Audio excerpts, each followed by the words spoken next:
To be clear, we should not be here.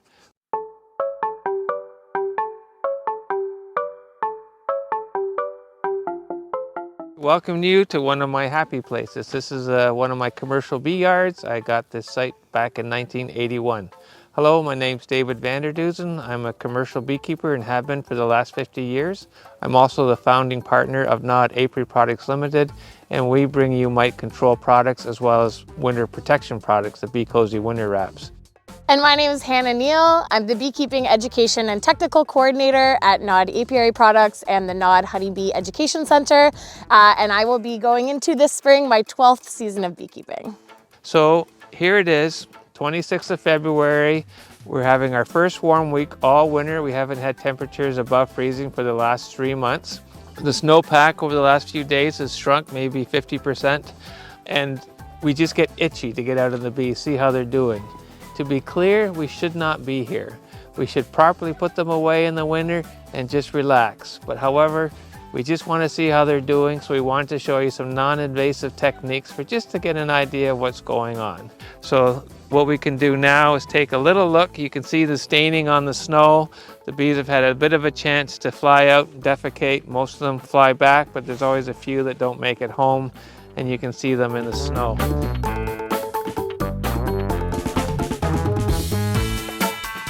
The other thing which we can do, which I'd like to show you, is just a simple sniff test, where if here you can see there's activity around the entrance, and so we're not too worried about them. If it's really cold out, -20, you'll often see condensation from around the upper entrance will form, and you'll know that the bees are doing fine from that. But the other thing you can do, if you can just basically sniff at the entrance, you can get a sense of warmth and a good positive bee scent. The other thing you can do if you're afraid of sniffing a bee into your nose is you can take a short length of hose and give a little sniff at the upper entrance, and you can tell that there's a warm functioning cluster inside there just by the sniff test. So that's a non-invasive way just to get a sense and to satisfy some of your beekeepers' curiosity how the bees are coming through winter.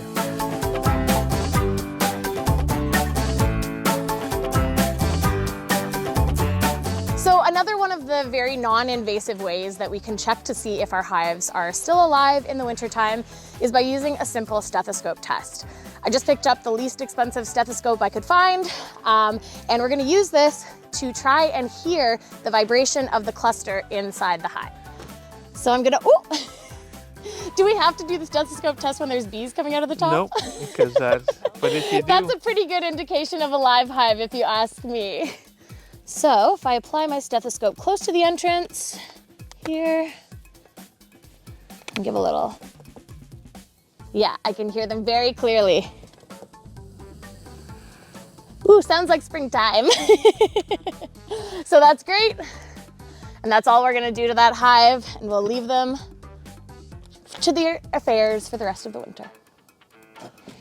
So I'll just pull the outer cover back here, right on the entrance here.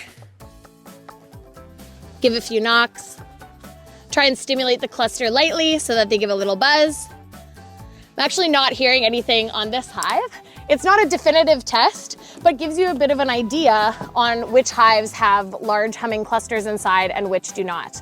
We're also getting indications, for example, this hive down here has got lots of marks of defecation. We've got lots of staining from bees going out on cleansing flights. And in front of this hive that I just looked at, not nearly the same amount of fecal marks.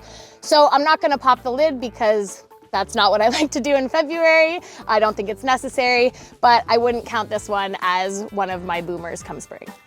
Even if this hive didn't make it through the winter, doesn't mean that this is a total loss right here. Chances are the colony that occupied this hive last year stocked away lots of resources, including sugar syrup, honey, and pollen, and we'll be able to use the frames that are in this hive to boost and support some of the stronger colonies in this yard once they start building up a little bit more closer to the spring.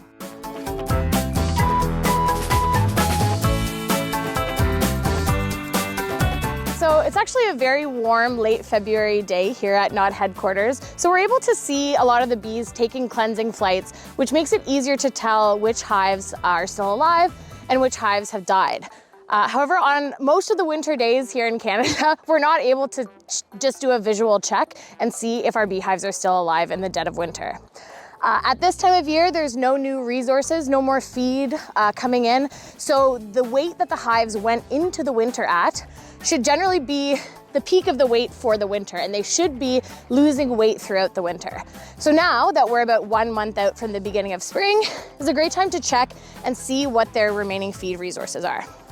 Really non-invasive, low-tech way to do this would be doing something we call the Heft Test, which is a simple lifting of the hive by rocking it on one of its edges to see how heavy the hive is. If it feels really, really light and it's very easy to do that, they may need some emergency late winter feeding. If there's a lot of heft, a lot of weight to that hive still, they probably have enough resources or maybe died earlier in the season and have stopped consuming their feed. How the weight changes throughout the winter kind of indicates how the colony is performing at that time of the year. So that is a pretty low tech, very low tech, pretty minimally invasive on a day like this where the bees are flying. If it was very invasive, you would have seen a few visitors come out the entrance to join me when I just did that, but minimal impact on the bees with the Heft Test.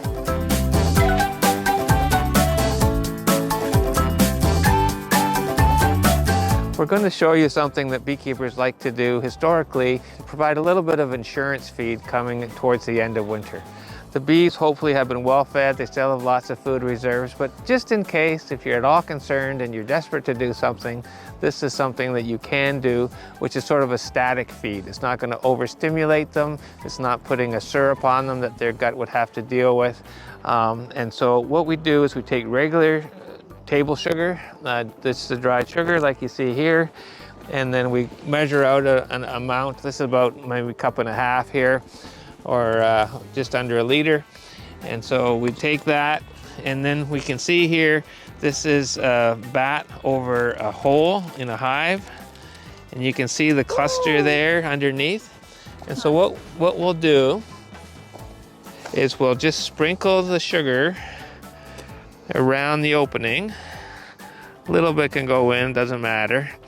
And this is strictly insurance. If the bees want it, they'll come up and get it. Because it's dry sugar, they actually need a little bit of moisture to work it so that they can use it. So what we'll do is we'll put on top shop towels, and we'll lay them on top. Hannah, can you lay those on top? Here, just the shop towel, just lay it on top like that. And that'll just allow the bees to come up. Of course, we want all of our friends to make it, so we'll just tuck them back in. So that just gives a little bit of insurance, and more than anything, it makes the beekeeper feel good that they've done something to add a little security. And that's easy to monitor and totally non-invasive, and it won't overstimulate any bee activity when there's still a month of confinement left to go.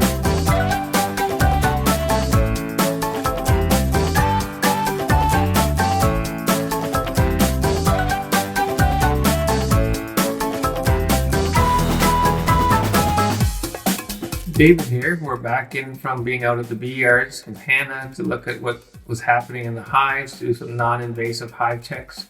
But if you want to really know what's going on in the beehives, you can have an observation hive. I've had this observation hive in my honey house in place for over 30 years. And what happens here is the same as what's happening in the hives. In the summer, when the nectar flows on, they bring in nectar here. In the winter, when they start rearing brood in the hives, they're rearing brood in our observation hive. So I'll show you around the observation hive. There's approximately on each side about 12 square inches of worker brood that's beginning to emerge. We first saw it on February 14th, and we know that this is going to be what's happening. So already the population of this observation hive is growing because the winter bees are still in place, and we're looking forward to having it come out in the spring in a strong condition. Thanks for watching. Talk to you again soon.